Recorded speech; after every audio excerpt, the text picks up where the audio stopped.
একটা প্লেটে কয়েকটা মিষ্টি, সিঙাড়া এসব সাজানো।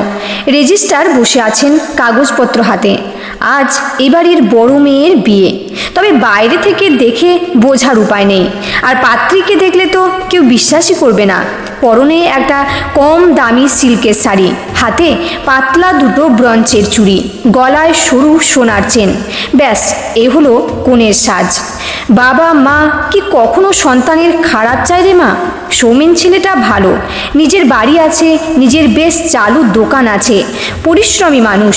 তুই ওখানে ভালো থাকবি দেখিস। এমনিতে শান্ত শ্রীপর্ণা বাবার কথায় রাগ করে বলেছিল, আর সম্বন্ধ পেলে না তুমি আমার জন্য? এতই কি খারাপ আমি? একেবারে নিম্ন মধ্যবিত্ত পরিবার ওরা। সাধারণত পাত্রের বাড়ি থেকেও যা দেনা পাওনার কথা উঠেছে সে ওর বাবার ক্ষমতার বাইরে। কাজেই কোনো দাবি নেই। সুস্থ সবল পাত্রের পরিবারের তরফ থেকে যে সম্বন্ধ আসতে বাবা মা দুজনেরই চোখ মুখ উজ্জ্বল হয়েছিল। ছেলের সম্পর্কে মামাই কথাটা তুলেছিলেন।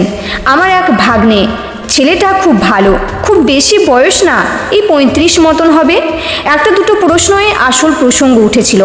আসলে ওর বিয়ে হয়েছিল এই বছর 7 আগে। একটা 4 বছরের ছেলে আছে, বউটা 2 বছরের ছেলে রেখে মারা যায়। এতদিন তো দিদি সামলেছে, কিন্তু তারও তো বয়স হচ্ছে। বাড়িতে একটা মেয়ে না থাকলে হয়? ছোট্ট পরিবার, কোনো ছুট ঝামেলা নেই। ছেলের খোঁজ নিয়ে দেখতে পারেন, কোনো বদ অভ্যেসও নেই। আর দোকান তো বাড়ির নিচে, সারাদিন কাছেই থাকে। তোমার বড় মেয়ের সঙ্গে ভালো মানাবে, রাজি থাকলে জানিও।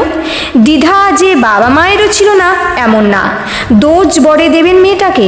তবে পাত্র যেদিন মা আর মামাকে সঙ্গে নিয়ে এলো, দেখে তো মন্দ লাগলো না। কাজেই মেয়েকে রাজি করতে ব্যস্ত হয়ে পড়লেন ওরা। সৌমেনও আলাদা করে শ্রীপর্ণার সঙ্গে কথা বলে নিল। যন্ত্রের মতন সই সাবুত করে সৌমেনের পিছন পিছন চলে গেল শ্রীপর্ণা। বিদায় বেলায় এক ফোঁটাও কাঁদেনি, একটাও কথা বলেনি। ফুলশয্যার ঘরে বুবাইও বাবার সঙ্গে সঙ্গে ঢুকে এলো। সৌমেনের মা জোর করে ধরে নিয়ে যেতে চাইলে সে জেদ ধরে বসে থাকলো। সৌমেনই বারণ করল, থাক না মা। প্রথম রাত থেকেই ছেলের অবস্থানটা পরিষ্কার করে দেওয়ার অভিপ্রায় ছিল হয়তো। বুবাই ঘুমিয়ে পড়ল ওই বিছানাতেই। ওকে মাঝে রেখেই টুকটাক কথা বলল সৌমেন। বাথরুমের সুইচটা দেখে নিয়েছো তো? দরজার পাশেই 2 নম্বরটা। শ্রীপর্ণা ঘাড় নাড়ল। আর শোনো, আমাকে আর আপনি আগে করতে হবে না, তুমি বলতে পারবে না? মানছি আমি তোমার থেকে প্রায় 10 বছরের বড়, তাও। আলগা অপ্রস্তুত একটা হাসি হাসল। প্রথম রাতে কি কল্পনা করেছিল শ্রীপর্ণা? কোনো বিশেষ উপহার? একান্তে অনেক কথা, পছন্দ অপছন্দ জেনে নেওয়া? সেসব কিছুই হয়নি। বাবা আর ছেলের ঘুমন্ত মুখের দিকে তাকিয়ে অনেকক্ষণ জেগেছিল সে। মানিয়ে নেওয়ার প্রস্তুতি নিয়েছিল মনে মনে। সকাল 7:30টায় ঘর ঘর শব্দ করে দোকানের শাটার তুলে দেয় সৌমেন। পাড়াতে এই দোকানটা হাতের কাছে হয় বলে ওই সময় অনেকেই দুধ, পাউরুটি, ম্যাগি, টিফিন, কেক, স্কুলের জন্য পেন, খাতা টুকিটাকি কিনতে আসে। দুপুরে ঘণ্টাখানেকের জন্য দোকান বন্ধ করে খেতে আসে। একটু ঘুমিয়ে আবার খোলে ওই 4টে, 4:30 নাগাদ। রাতে বন্ধ হয় 9:30টায়। সকাল 8:30 নাগাদ বুবাই স্কুলে যায়, ফেরে 1টায়। তার মধ্যে দুপুরের রান্না, ঘর পরিষ্কার, এসব সাধারণ বাড়ির সাধারণ কাজকর্ম। এই সংসারে নতুন বউ অভ্যস্ত হয়ে পড়ে দ্রুত। মফস্বলের ঢিমে তালের জীবন এগোতে থাকে। বুবাইয়ের সঙ্গে শ্রীপর্ণার ভাব হয়ে গেছে। ছেলেটা একটু চঞ্চল, তবে খুব একটা বায়না করে না। ওর কাছে চান করে, খায়, গল্প শোনে, হাত ধরে এই সামনের রাস্তায় একটু বেরু বেরু করে আসে। এই কদিনেই বেশ নাওটা হয়ে গেছে। মামুনি মামুনি বলে সারাক্ষণ পিছন পিছন ঘোরে। এই ডাকটা শ্রীপর্ণা নিজেই শিখিয়েছে। ছুটির দিনে সে সকালে উঠেই বাবার দোকানে একটু টুল পেতে বসে থাকে, আর দোকানে যেই আসে তার সঙ্গে বকর বকর করে। রাত্রে বাবা মায়ের মাঝেই ঘুমোয় সে। ওদের বোঝাপড়া দেখে সৌমেন নিশ্চিন্ত হয়েছে। এখন বাকি শুধু স্বামী স্ত্রীর একে অপরকে আপন করে নেওয়া। ছেলে ঘুমিয়ে পড়লে তাকে দেওয়ালের দিকে সরিয়ে সৌমেন মাঝে সরে এলো আজ। শ্রীপর্ণার কোমরে হাত রেখে নিজের দিকে ফিরিয়ে কাছে টানতেই শ্রীপর্ণা আপত্তি করে উঠে বসলো। কি হলো? বুবাই আছে, ও তো ঘুমোচ্ছে, উঠে পড়বে। শ্রীপর্ণা হাত ছাড়িয়ে সরে গেল। হাসলো সৌমেন। ভাবলো শ্রীপর্ণার লজ্জা পাচ্ছে। স্ত্রীকে নিজের কাছে টেনে বলল, আরে না না, ও একবার ঘুমিয়ে পড়লে সহজে ওঠে না। মধ্যবিত্ত বাড়িতে ছোট ছেলেমেয়েরা তাদের বাবা মায়েদের সঙ্গে এক বিছানাতেই শোয়। অনেক গূঢ় আলোচনা, টাকা পয়সার হিসেব নিকেশ, আত্মীয়দের সঙ্গে দেওয়া নেওয়ার খরচা, এসব কিছুর ঘুমন্ত সাক্ষী থাকে এই বাচ্চারা। আধ পৌড়ে অভ্যেসের ভালোবাসার বিনিময়ও সন্তানের উপস্থিতিতেই হয়, এটাই স্বাভাবিক। সৌমেনের কাছে এই ব্যাপারটা একদম সোজা সরল। তবে ঘনিষ্ঠতার শেষে সে অবাক হয়ে দেখল স্ত্রী নিঃশব্দে কাঁদছে। সে কান্না যে যন্ত্রণার না আশাভঙ্গের, সেটা অনুভব করার মতন সূক্ষ্ম বোধ ওর নেই। ব্যস্ত হয়ে জিজ্ঞেস করলো, কি হয়েছে, কষ্ট হচ্ছে? কোনো উত্তর না দিয়ে শ্রীপর্ণার শাড়ি জামা ঠিক করে বাথরুমের উদ্দেশ্যে উঠে গেল। দাম্পত্যের শুরুতেই ব্যবধান এসে পড়ল। নতুন মানুষ একজনের ফেলে যাওয়া স্বামীর সংসার গুছোতে এসেছে। সৌমেনের মা সেই চিরাচরিত শাশুড়ির মতন তার সঙ্গে আর অধিকারের লড়াইতে যাননি। ওদের একান্তে একটু সময় কাটানোর সুযোগও করে দেন নিজের সাধ্যমতো। নাতি স্কুলে চলে গেলে দুটো থালায় জলখাবার সাজিয়ে বৌমাকে বলেন নিচে গিয়ে দোকানে বসে একসঙ্গে খেতে, বা বিকেলের চা করলে ওকেই ডেকে দিয়ে আসতে বলেন। তবে শ্রীপর্ণা খুব একটা আগ্রহ দেখায় না স্বামীর সঙ্গে সময় কাটানোতে। ছেলে বউতে একটা ফাঁক আছে, সেটা ওর অভিজ্ঞ চোখে ধরাও পড়েছে। চিন্তিত হয়ে উনি ছেলেকে আলাদা করে জিজ্ঞেস করলেন, হ্যাঁ রে, তোর আর বৌমার মধ্যে সব বোঝাপড়া ঠিক আছে তো? তোর সঙ্গে মনের মিল হয়েছে তো রে? রুম্পাকে নিয়ে ওর মনে দ্বিধা নেই তো? রুম্পার কথা তো ও কিছু জিজ্ঞাসাই করেনি মা। সৌমেন মায়ের ঘর থেকে বেরিয়ে এসে দেখে এক ফালি বারান্দায় বসে শ্রীপর্ণা কাপড়ে সুতোর নকশা তুলছে। ও কিছুক্ষণ আনমনে তাকিয়ে থাকতেই সে মুখ ঘুরিয়ে জিজ্ঞেস করলো, কিছু চাই? চা খাবে? না। সৌমেন পায়ে পায়ে ছাদে উঠে গেল। রুম্পা সৌমেনের আগের পক্ষের স্ত্রী, বুবাইয়ের মা। রুম্পা যখন এই বাড়িতে এসেছিল তখন তার বয়স মাত্র 19, সৌমেন তখন 27। দোকানটা সবে 4-5 বছর হয়েছে। ভালোই চলছে দেখে বাবা তোড়জোড় করে বিয়ে দিয়ে দিলেন। কি হাসি খুশি মেয়ে ছিল, হাঁটতো না মোটেই, ঘরময় উড়ে বেড়াতো। ফাঁক পেলেই দোকানে নেমে আসতো। খুব বকতে পারত সে একাই, যেন দম দেওয়া পুতুল। সৌমেন শুধু শুনলেই হলো, মায়ের সঙ্গে লেগে যেত এই নিয়ে। সারাদিন দোকানে বসে থাকলে চলবে?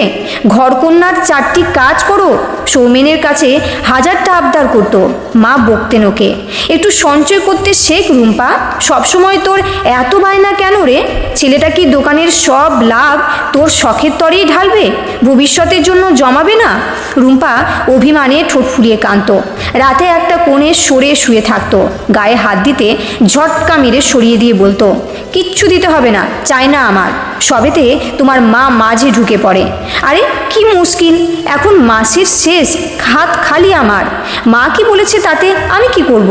বাদ দাও না, আমি কি দেব না বলেছি? পুজো তো দেরি আছে এখন। মান অভিমান লেগেই থাকতো। তারপর রুম্পার কোল জুড়ে বুবা এলো। মা আর ছেলের হাসিতে সারা বাড়ি মাতোহারা হয়ে থাকতো। সেই হাসি খুশি চঞ্চল মানুষটা একবার বাপের বাড়ি গেল, আর ফিরল না। মাত্র 2 দিনের জ্বরে হুট করে চলে গেল। পড়ে রইল তার সাজের জিনিস, সাধের শাড়ি, সংসার। বুবাইকে বাবা মাই আগলে রেখেছিলেন প্রথমে। সৌমেনের নিজেরই মাথা ওলট পালট হয়ে গিয়েছিল। 1 বছরের মধ্যেই বাবাও চলে গেলেন। তখন একান্ত বাধ্য হয়েই সৌমেনকে শক্ত হতে হয়েছিল। মায়েরও বয়স হয়েছে, শরীর ভাঙছে, তাই অনেক দোনোমনো করে এই বিয়েতে রাজি হয়েছিল সৌমেন। কিন্তু এই যে এতগুলো মাস এক ছাদের তলায় একই ঘরে কাটিয়ে দিল ওরা, শ্রীপর্ণার সঙ্গে সেই রকম করে সম্পর্ক গড়তে পারছে কই? এতই কি সহজ? ব্যবসায়ীদের ছুটি বলে কিছু হয় না, আর সৌমেনের মতো ছোট ব্যবসায়ীদের তো আরোই না। খুব অসুস্থ না হয়ে পড়লে দোকান সে বন্ধ রাখে না, রাখলেই তো লোকসান। এ কারণে অষ্টমঙ্গলাতেও আর শ্বশুর বাড়ি যাওয়া হয়নি, যদিও ওদের তরফ থেকেও খুব তাগিদ ছিল বলে মনে হয়নি ওর। তবে এবার যেতেই হবে, জামাই ষষ্ঠী পড়েছে। মালা বলেছিলেন বুবাইকে ওর কাছেই রেখে যেতে, 1 রাতের তো ব্যাপার। তবে সৌমেন রাজি হয়নি, কাজেই সেও এসেছে সঙ্গে। যত্ন আত্মি মন্দ হয়নি। বাড়ির 2টো ঘরের মধ্যে বড়টা ওদের জন্য ছেড়ে দিলেন শাশুড়ি মা। বুবাইকে ঘুম পাড়িয়ে শুয়ে দেওয়ার সঙ্গে সঙ্গেই সুপর্ণা এসে দিদিকে বলল, দে আজ বুবাই আমার কাছে ঘুমোক, 1টা রাত অন্তত জামাইবাবুর সঙ্গে কাটা। সৌমেন ঘরেই ছিল, কথাটা ওর কানেও গেল, সঙ্গে সুপর্ণার চটুল হাসিটাও। তবে শ্রীপর্ণা একটু রাগত স্বরে বলল, কোনো দরকার নেই, ওর বাবাকে ছাড়া ও ঘুমায় না। সুপর্ণা মুখ বেঁকিয়ে সরে পড়ল। খুব সকালেই ওঠা অভ্যেস সৌমেনের। ঘরের দরজা খুলে বেরোতেই যাবে এমন সময় টুকরো আলোচনা কানে এলো। মা মেয়ের কুশল মঙ্গল জানতে চাইছেন, এটা ওটা জিজ্ঞাসা করছেন। হারে, তুই ওই বাড়িতে ভালো আছিস তো? জামাই অযত্ন করে না তো তোকে? হ্যাঁ, খুব ভালো আছি, শিপর্ণা দায় সারা উত্তর দিল। ওর মা একটু আদুরের সুরে টানলেন কথায়। এমন করে কথা বলছিস কেন? সত্যি করে বল, কিছু সমস্যা হচ্ছে না তো? শিপর্ণা বিরক্ত হয়ে বলল, আমি যখন বলেছিলাম আমার এই বিয়েতে মত নেই, আমার কথা শুনেছিলে তখন? তাহলে এখন আবার এসব প্রসঙ্গ টানছো কেন? সমস্যা যদি হয় তুমি সমাধান করে দেবে না তো বলবে মানিয়ে নে, আমরা তোর ভালোই চাই, তবে ছেড়ে দাও আমাকে আমার মতন। কথা বন্ধ হয়ে গেল। রান্নাঘরে টুংটাং আওয়াজ জোরালো হয়ে উঠল। দরজায় হাত রেখে সৌমেন কাঠ হয়ে দাঁড়িয়ে থাকলো। বাড়ি ফেরার সময় বাস থেকে নেমে ঘুমন্ত ছেলেকে কোলে নিয়ে হাঁটতে হাঁটতে সৌমেন প্রশ্ন করলো, তোমার এই বিয়েতে মত নেই তো আমাকে বললে না কেন? তুমি জানতে চাওনি তো? শিপর্ণা স্বচ্ছ দুটো চোখ মেলে তাকালো। তুমি শুধু জিজ্ঞাসা করেছিলে আমি বুবাইকে আপন করে নিতে পারবো কিনা, ব্যাস। বলেই বড় বড় পা ফেলে এগিয়ে গেল। সৌমেন দাঁড়িয়ে রইল। জীবনের একটা অদ্ভুত ক্ষমতা হলো, সে নিজেই বয়ে চলে। দোকানের শাটার ওঠে, বুবাই স্কুলে যায়, বাড়িতে রান্না হয়, আড়াইখানা মানুষ একটা বিছানায় রাত্রি যাপন করে। অভিযোগ অনুযোগ যদি নাই করে কোনো পক্ষ, সবই মাথা নিচু করে মেনে নেয়, তবে শান্তি হয় অখণ্ড। শালির বিয়ের নেমন্তন্ন আসে। এই বিয়েতে কত সাজ, এ তো শুধু মেয়ে পার করা নয়, এক উৎসব। কত আলো, কত ফুল। ছোট মেয়ের বিয়েতে সাধ্যের বাইরে গিয়ে খরচ করেছেন বাবা মা। প্রেমের বিয়ে বলেই তো ইঞ্জিনিয়ার ছেলের সঙ্গে বিয়ে হচ্ছে, ভালো মাইনে তার। মেয়েকে তো আর যেমন তেমন করে পাঠিয়ে দেওয়া যায় না। তাই সুপর্ণার অঙ্গে বেনারসি, রূপোর উপর সোনার জল করা গয়না, বিয়ের কোণে হাসিতে ঝলমল করছে। সৌমেন একটু দূরে দাঁড়িয়ে দেখছে স্ত্রীকে। শিপর্ণাও সেজেছে আজ, ভালো লাগছে দেখতে। বিয়ের মন্ত্রের মাঝে বর বউ টুকরো খুনসুটি করছে। নিজেদের বিয়ের দিনটা বারবার মনে পড়ে যাচ্ছে সৌমেনের। শিপর্ণাও কি একবারও হেসেছিল? ও নিজে হেসেছিল? দুজন মহিলা কথা বলছেন। আরে, ওই যে বাচ্চা কোলে ওইটা মেয়ের দিদি, ওর বিয়ে হচ্ছিল না বলেই তো এতদিন এটাও আটকে ছিল। তাই? তা বাচ্চাটা তো বেশ বড়, কয়েক বছর তো বিয়ে হয়ে গেছে। দূর, ওটা ওর নিজের ছেলে নাকি? আগের পক্ষের, ওর গলায় ঝুলিয়ে দিয়েছে, তবেই না নির্খরচায় পার করতে পেরেছে। যাও, অন্যের ঘর বর সংসার সামলাও। বলছি যে তোমরা খেয়ে নাও। শিপর্ণার কথায় চমকে তাকায় সৌমেন। তুমি তুমি খাবে না? আমি পরে খাবো, আমার তো বাড়িরই কাজ, আমি তোমার সঙ্গেই বসবো। শিপর্ণা এমন প্রস্তাবে একটু অবাকই হয় বুঝি, তবে আপত্তি করে না। বিয়ে দেখতে বসে দুজনে পাশাপাশি। একসময় বুবাই শতরঞ্জির উপরই ঘুমিয়ে পড়ে। দিন গড়িয়ে মাস হয়, মাস গড়িয়ে বছর। সৌমেন দোকানের জন্য জিনিস তুলতে গেলে এখন আর দোকান বন্ধ রাখতে হয় না। শিপর্ণা বসে। ও থাকলে পাড়ার মেয়ে বউরা আরও কিছু জিনিসের ফরমাশও দিয়ে যায়। স্যানিটারি প্যাড রাখো না বৌদি, সেই মেন রোড অবধি যেতে হয় আমাকে। নেল পালিশ আনিও তো, আমি এসে নিয়ে যাব।